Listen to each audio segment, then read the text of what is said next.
अस्सलामुअलैकुम एवरीवन, क्या हाल है आप सबके। मैं अफसान हैदर हूँ और मैं 2 साल से कोरिया के अंदर रह रहा हूँ। तो आज मैं आपको अपनी जर्नी बताता हूँ कि मैंने ये चैनल क्यों स्टार्ट किया। जब मैं कोरिया के अंदर पहुँचा तो फर्स्ट ऑफ़ ऑल मैंने जो है ना अपने कुछ वीडियोस सेल्फ मेमोरी के लिए बनाना स्टार्ट कर दिए। इसमें ट्विस्ट यहाँ पे आया कि भाई जब मुझे सैलरी मिली, सैलरी जब मेरे हाथ में आई, सैलरी स्लिप मैंने देखी तो भाई कॉन्ट्रैक्ट पे जो सैलरी लिखी हुई थी तो एक्चुअल में जो है मेरे अकाउंट में वो सैलरी ट्रांसफ़र। और जब मैंने सैलरी स्लिप खोली फिर मैंने जो है ना वो ट्रांसलेटर खोला, फिर मैंने उस सैलरी स्लिप को ट्रांसलेट किया और ट्रांसलेट करने के बाद मैंने पढ़ा तो उसमें रूम का रेंट लिखा हुआ था। उसमें लिखा हुआ था कि भाई ये आपकी ये इंश्योरेंस है और ये आपका जो है ना गैस का बिल है और इस तरह की बहुत सारी चीज़ें थी ना। देन मुझे रियलाइज़ हुआ कि भाई अच्छा, जो हमने कैलकुलेशन बैठ के की थी ना जब हमारे पास कॉन्ट्रैक्ट आया था और उस पर इतने 20 लाख और समथिंग थी, गालबन 96,000 थी। तो मैंने उसको जो है ना वो कन्वर्ट किया था पाकिस्तानी करेंसी के अंदर। तो मैंने सोचा था कि भाई इतनी अमाउंट मेरे अकाउंट के अंदर ट्रांसफ़र हो जाएगी और भाई मैं तो बड़ा अमीर हो जाऊंगा। फिर मैंने कहा अच्छा चले ये भी होता है, मतलब जब सैलरी आती है तो पाकिस्तान की तरह अगर हमारी 50,000 सैलरी है तो 50,000 हमारे अकाउंट में नहीं आता, इसमें कुछ डिडक्शंस भी होते। तो डिडक्शंस हो गई। फिर उसके बाद जब मैं माल में गया, मार्ट के अंदर गया, वहाँ से मैंने अपनी ग्रॉसरी वगैरह बाय करना शुरू की। खुद ही कुकिंग करनी होती है। तो जब मैं गया तो पहली ग्रॉसरी की जो शॉपिंग थी ना वो भी मेरी 2-2.5 लाख कोरियन वॉन के अंदर पहुँच गई, जो कि पाकिस्तानी तकरीबन 50,000 के लगभग बन जाती है। मुझे रियलाइज़ हुआ कि भाई कहानी तो और भी ट्विस्टेड है, यहाँ पे तो बहुत ज़्यादा ट्विस्ट हैं, यहाँ पे तो झटके लग रहे हैं बार बार। देन जब महीना गुजरा तो मुझे मेरी जो सैलरी मेरे अकाउंट में आई थी ना तो उसमें तकरीबन 8-9 लाख कोरियन वान जो थे ना वो मेरी ग्रोसरी के अंदर लग गए। देन मुझे और रियलाइज़ हुआ कि भाई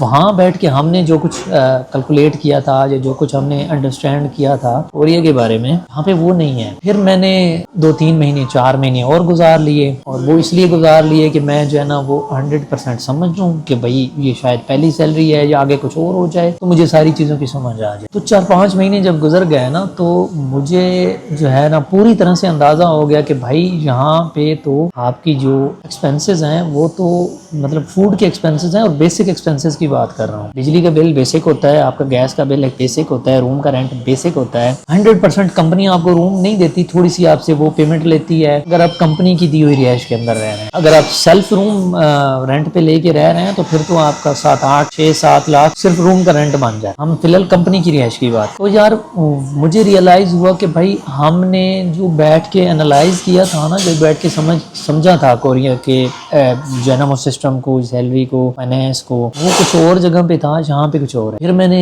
यूट्यूब खोली, फिर मैंने वहाँ पे लिखा, रिसर्च करने की कोशिश की। तो मैंने तकरीबन पूरा महीना लगा दिया यूट्यूब के ऊपर रिसर्च करते हुए, कोरिया में सैलरी कितनी होती है, कोरिया में पैसे कितने मिलते हैं। बहुत सारी वीडियोस देखी, बहुत सारी वीडियोस समझी, बहुत सारे लोग ऐसे भी देखे जिन्होंने जो है ना अपनी सैलरी स्लिप दिखाई हुई की थी, ये लेकिन कोरिया में इतने पैसे हमको मिल रहे हैं। तो देन मुझे गैप नजर आया। मुझे गैप क्या नजर आया? मुझे गैप ये नजर आया कि एक बंदा जब आपको सैलरी की स्लिप दिखा रहा है और वो बता रहा है कि भाई ये मेरी सैलरी है, मैंने 15 लाख कमा लिया, मैंने 10 लाख कमा लिया, मैंने इतने 8 लाख कमा लिया, लेकिन जो मुझे एक वीडियो भी नहीं मिली जिसने किसी बंदे ने ये बताया हो कि भाई ये आपकी जेब में जो 6 लाख 8 लाख 10 लाख जो भी है वटेवर आपके अकाउंट में आ रहा है उसमें खर्चा आपका कितना हो। ये मुझे बहुत वाजे गैप नजर आया। तो फिर मैंने बैठ के सोचा कि यार जो चीज मुझे समझ में नहीं आ रही, मैं जो चीज नहीं समझ पा रहा, हो सकता है और भी बहुत ज्यादा लोग हो जो रिसर्च कर रहे हो कोरिया के बारे में और वो भी मेरी तरह ही कंफ्यूज हो। यार कोरिया में तुम इतने लाख सैलरी कमा रहे होंगे तो इतने लाख हमारे जेब में आ रहा होगा कि 1 महीने का हमने 5 लाख कमा लिया तो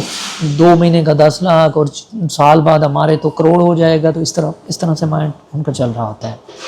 देन मैंने डिसाइड किया कि यार मुझे रियलिटी बतानी है, चाहे हो सकता है कोई 2-4 बंदे हों जिन्हें मेरी बात समझ में आ जाए, कोई इस पे सोचें कि यार इसका ये एंगल भी है, इनकी जहाँ पे ये एक्सपेंसेस भी होते हैं जो कोई मेंशन नहीं करता। तो इस तरह मेरे माइंड में आया। इस तरह फिर मैंने कुछ और टाइम लिया कि भाई इस पे मुझे आप सिक्योर वीडियो बनाना भी ज़रूरी होता है। अब मेरी कोशिश होती है कि 100% नहीं तो 90-95% मेरी बात सही हो। तो देन मैंने उस पर काम करना शुरू कर दिया। देन मैंने एक सीरीज स्टार्ट की जिसमें मैंने EPS को स्टेप बाय स्टेप गाइड करने की कोशिश की। देन मैंने सैलरी की डिटेल के बारे में वीडियो बनाई। अभी भी जो मुझे समझ में आ रहा है मैं उस पर वीडियोज़ बनाता जा रहा हूँ। जो मेरी समझ में आ रहा है, जो मैं अंडरस्टैंड कर रहा हूँ, वो आपको जो है ना वो उसी तरह ही गाइड करने की कोशिश कर, ताकि आप उसको समझ सको। और आप जब पहुंचो नहीं, आप जब पाकिस्तान में बैठे हुए हो तो आपको रियलिटी पता चल जाए ना कि भाई एक्चुअल में वहां जाके मेरी सैलरी कितनी है। उससे ज्यादा इंपॉर्टेंट जो चीज है, उस सैलरी से मुझे मेरी जेब में बच के पैसे at the end of the month कितने आएंगे। सैलरी तो हर कोई दिखा सकता है, मैं भी आपको अपनी सैलरी स्लिप दिखा सकता हूँ कितने लाख बन गई, लेकिन उस पे जो एक्सपेंसेस हैं वो कौन बताएगा भाई। वहां बैठ के तो अंदाजा ही कोई नहीं होता। एक जो सूबक होता है या एक जो तरबूज होता है, वो यहाँ पे 50,000 कोरियन वान से लेकर 1 लाख कोरियन वान के अंदर तो वो आ रहा हो। एक सूबक की बात कर, इसको आप कन्वर्ट कर लें कितने पैसों के अंदर बन जाता है। अगर 2 लीटर की जो दूध की बोतल है वो अगर आप बाय करें तो 9 से 10,000 कोरियन वान के अंदर तो वो आ रही होती है, यानी कि पाकिस्तानी 2,000 रुपए के अंदर आपकी 2 लीटर की दूध की बोतल मिल जाती है। एक ट्रे जो अंडों की होती है उसको अगर आप बाय करें तो वो भी 9-10,000 कोरियन वान के अंदर वो भी आ रही है। ये छोटी छोटी चीजें होती हैं जो एट द एंड आपकी सैलरी में बहुत बड़ा झटका लगा देती हैं आपको, और आपकी अंडरस्टैंडिंग यहाँ आके पर्सपेक्टिव चेंज हो जाता है कि यार कोरिया के अंदर रियलिटी क्या है। मैं कोरिया की बुराई नहीं कर रहा, बहुत सारे लोगों को लगता भी है कि मैं कोई नेगेटिव बात कर रहा होता हूँ। मैं नेगेटिव बात नहीं कर रहा होता, मैं सिर्फ आपको रियलिटी दिखा रहा होता हूँ। मुझे लगता है कि जो चीज़ सोशल मीडिया पे कोरिया के बारे में दिखाई जाती है, देखिए मैं एक वर्कर हूँ ना, मैं यहाँ पे काम करने के लिए आया हूँ, मुझे टाइम मिलता है, छुट्टी मिलती है, मैं घूमने फिरने भी जाता हूँ, सारे काम करता हूँ, लेकिन मेरा जो प्राइमरी यहाँ पे फोकस होता है वो तो काम होता है ना। मुझे पहले वो तो समझ में आया कि भाई यहाँ पे काम किस तरह होता है, यहाँ का वर्क कल्चर क्या होता है, यहाँ पे सैलरी कितनी होती है, सैलरी से कटौती किस किस्म की होती है, डिडक्शंस क्या होती हैं, सारी चीज़ों को मुझे पता होना चाहिए ना। तो मेरा सिर्फ और सिर्फ मकसद ये होता है कि मैं आपको रियलिटी बेस्ड बात बताऊँ जो मेरी ऑब्जर्वेशन। हो सकता है किसी पॉइंट के अंदर मेरी ऑब्जर्वेशन गलत भी हो, पर्सनल ऑब्जर्वेशन है, फैक्ट बेस्ड बात तो है नहीं। और लेकिन मैं मोस्टली मेरी कोशिश होती है कि 90 to 95 जो भी मैं आपको गाइडेंस दूँ ना वो 100% सिक्योर हो और आप में 100% गाइडेंस हो उसके लिए। तो मेरा सिर्फ और सिर्फ यही मकसद होता है कि हमारे जो बहन भाई वहाँ से आ रहे हैं उनको एक रियलिटी बेस्ड अंडरस्टैंडिंग आ जाए कि भाई कोरिया में किस तरह काम होता है, किस तरह की चीज़ें होती हैं। मुझे आज भी याद आ रहा है कि एक बंदे की मैंने वीडियो देखी जिसने कहा था कि कोरिया में 30 लाख आप कमा सकते हैं 1 महीने। लेकिन अगर बहरहाल कोरियन वान के अंदर भी बात की जाए तो मुझे कोई बंदा एक बंदा दिखा दे जो 30 लाख या 25 लाख कोरियन वान सारे खर्चे निकालने के बाद बचा सके, कोई भी नहीं होगा, क्योंकि प्रैक्टिकली ये चीज एग्जिस्ट ही नहीं करती ना। अनलेस आप बहुत पुराने हो, आपको 15-20 साल से काम कर रहे हो और आप 40-50 लाख कोरियन वान सैलरी ले रहे हो, फिर आप जो है ना वो 15-20 लाख आपका एक्सपेंस दो, फिर आप 20-25 लाख कोरियन वान बचा रहे हो, वो तो समझ में आती है बात। लेकिन एक बंदा जो नॉर्मल सैलरी ले रहा है, मतलब 20 लाख कोरियन वान से लेकर 25 लाख कोरियन वान अगर एक बंदा मंथली कमा रहा है तो वो कैसे उसमें 25 लाख बचा कैसे रहा है या 20 लाख कैसे बचा रहा है, ये चीज मेरी समझ में आज भी नहीं आती ना ही आपकी समझ में आती होगी। तो ये थी रीजन जिसकी वजह से मैंने यूट्यूब चैनल स्टार्ट किया, जिस वजह से मैंने